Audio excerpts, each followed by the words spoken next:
ये स्क्रीन पे शेयर है क्वेश्चन। चलिए इस क्वेश्चन को देखिए। ये गेट 2012 में पूछा गया था। राजकिरण, आवाज सुनाई दे रही है? हाँ सर। Okay okay. चलो तो इस क्वेश्चन को ध्यान से देखो कि ये क्वेश्चन में क्या दिया है। इसमें क्वेश्चन में दिया है कि सबसे पहले क्वेश्चन को ध्यान से पढ़ना है ना। और क्वेश्चन ये है कि a shearer is deployed in a mine where the specific energy consumption for cutting coal is 800 kilojoule per meter cube. The specific gravity of coal is 1.2. If the machine produces 700 ton per hour, the electric power consumption in kilowatt of the shearer at 65% motor efficiency is।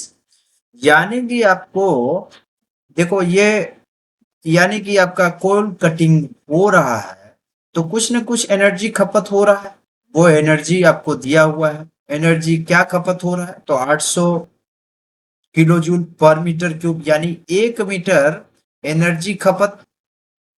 Energy energy खपत कितना हो रहा है भाई?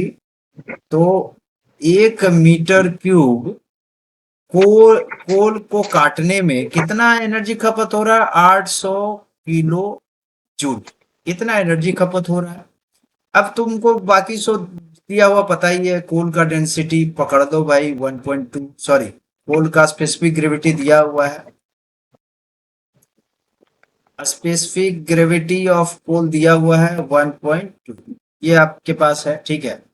Machine produces 700 ton per hour, यानी कि production कितना हो रहा है भाई? प्रोडक्शन कितना हो रहा है? 700 टन पर आवर, ठीक है। Electric power consumption in kilowatt निकालना है तुमको, यानी कि तुमको output power bye output power तुमको पहले निकालना होगा। आउटपुट पावर तुमको इन डाटा से निकालना होगा, तभी इनपुट पावर निकाल पाएगा, है ना। और ये इलेक्ट्रिक पावर कंजप्शन जो है तुमको इनपुट पावर निकालना है, क्योंकि इलेक्ट्रिक पावर मशीन को मिल रहा है तभी तो आउटपुट वो दे रहा है, कोयला को काट रहा है। समझ रहे बात को? तो कोयले को काटने में जो एनर्जी लग रहा है वो उसका आउटपुट पावर हुआ, और जो मशीन के को जो इलेक्ट्रिसिटी दिया जा रहा है वो उसका इनपुट पावर हुआ। और जो मोटर का एफिशिएंसी उसका दिया वो भाई 65%, मतलब जितना पावर लेता है उसका लगभग 65% वो यूज करता है ना। तो ये आपका एफिशिएंसी भी यहाँ दिया हुआ है। एफिशिएंसी आपका दिया हुआ है 65%, ठीक है। और अब तुमको निकालना है इनपुट पावर, है ना। पहले तो यहां से आउटपुट पावर हम लोग निकालते हैं, कैसे देखते हैं। सबसे पहले ये देखो कि 1 मीटर कोयला काटने में 800 किलो जूल एनर्जी खपत हो रहा है। एनर्जी तो तुमको यही दे दिया है ना। लेकिन अब हमको ध्यान देना है कि आपका स्पेसिफिक ग्रेविटी यहां दिया है 1.2, ठीक है। कोयले का स्पेसिफिक ग्रेविटी क्या दिया? अच्छा, स्पेसिफिक ग्रेविटी के बारे में हम इससे पहले आपको बताए थे। स्पेसिफिक ग्रेविटी, स्पेसिफिक ग्रेविटी क्या होता है भाई?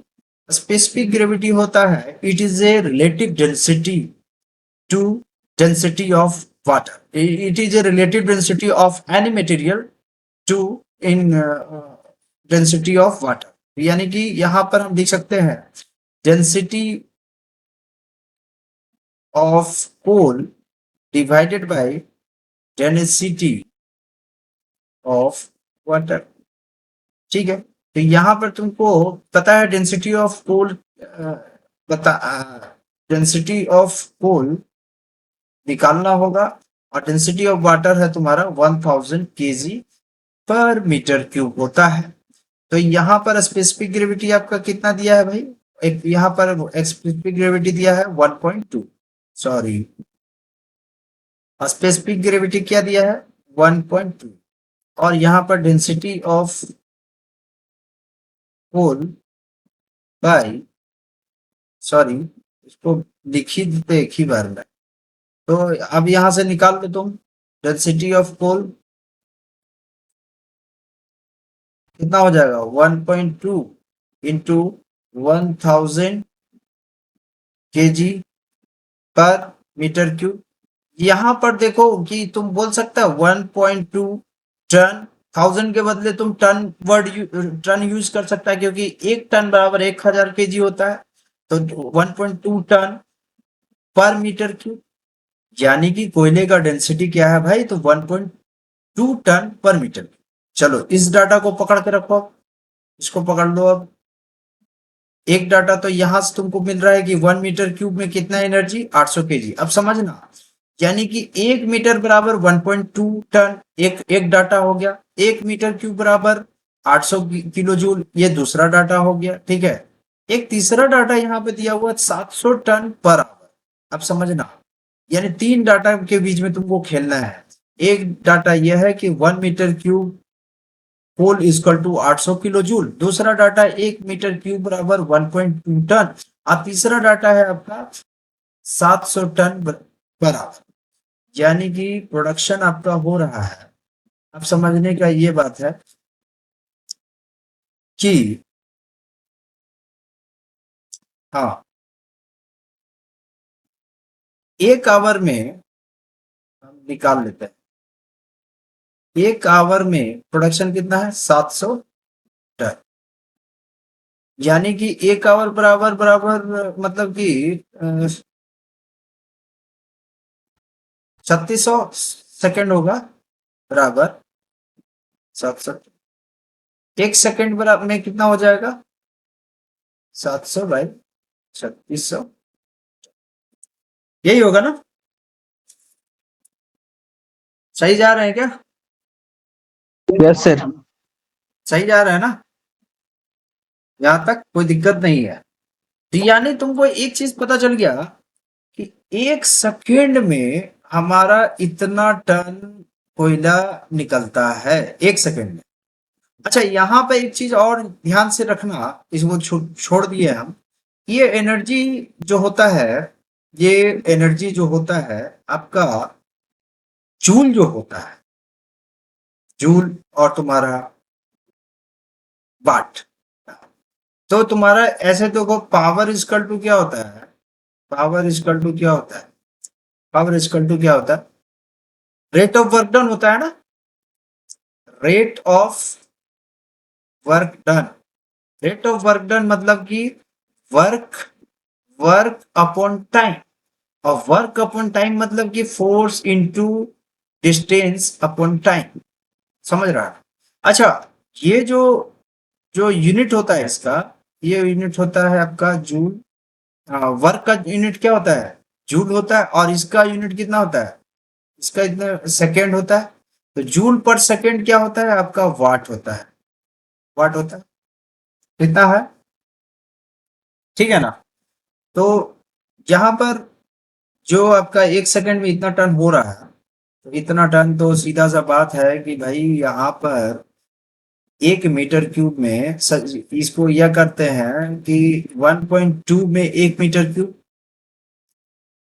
1.2 टन में आपका 1 मीटर क्यूब, 1.2 1 मीटर 1.2 टन पर मीटर क्यूब का मतलब ये भी बोल सकते हैं कि 1.2 टन में, टन जो है 1 मीटर क्यूब के बराबर है। तो एक बराबर 1/1.2 मीटर क्यूब। समझ गया, समझ रहा है ना।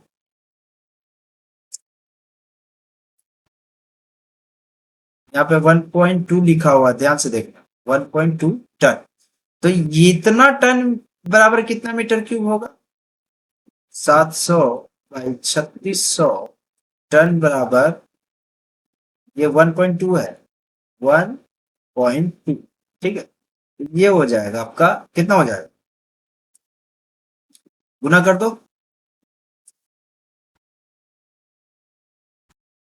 हट क्यों जा रहा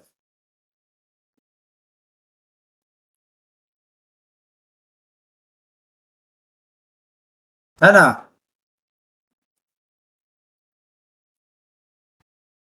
हो जाएगा, क्लियर हो रहा है कि नहीं राज किरण। एक्चुअली में एक सेकेंड में इतना टन वॉल्यूम, इतना टन प्रोडक्शन हो रहा है। अब हम कर क्या रहे हैं ना कि इतना टन, इतना इतना जो टन है इतना मीटर क्यूब के बराबर है। तो हम क्या कर रहे हैं कि इस टन को हम मीटर क्यूब में लेके आ जा रहे हैं।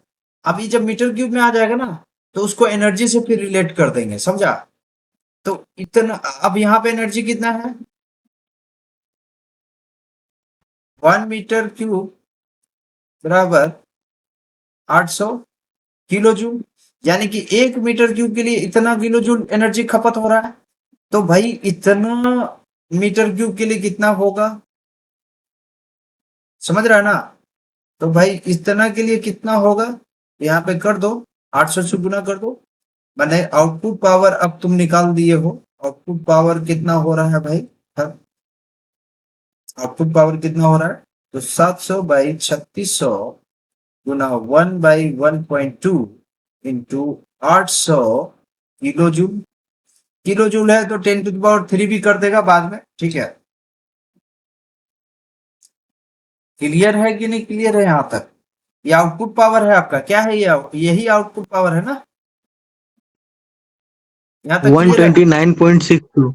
अच्छा अभी मत, आउटपुट पावर निकल गया। अब एफिशिएंसी इक्वल टू क्या होता है, ये निकाल दिया क्या, इसको निकाल दिया तो लिख देते हैं 129.62. 129 129.62 क्या, किलो जूल? किलो जूल में. ठीक ठीक ठीक। अब इफिशियंसी इक्वल टू क्या होता है, output power by input input power. Power.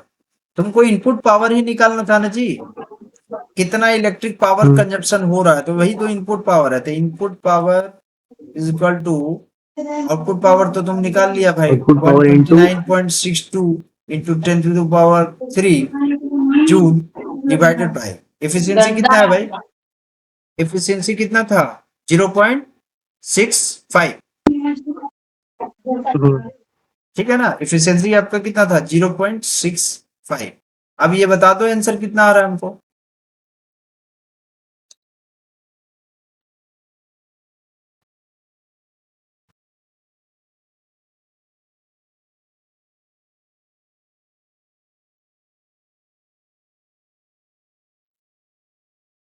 या तुम इसको किलो जूल में भी डायरेक्ट रख सकता है, इसको हटा दो, ठीक है? किलो जूल में भी डायरेक्ट रख सकता है उतना, ठीक है? बता दो कितना आ रहा है,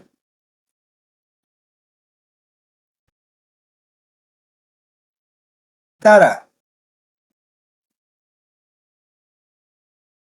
199.41.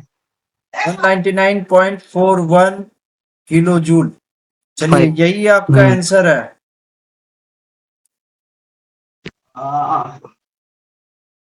ये कॉन्सेप्ट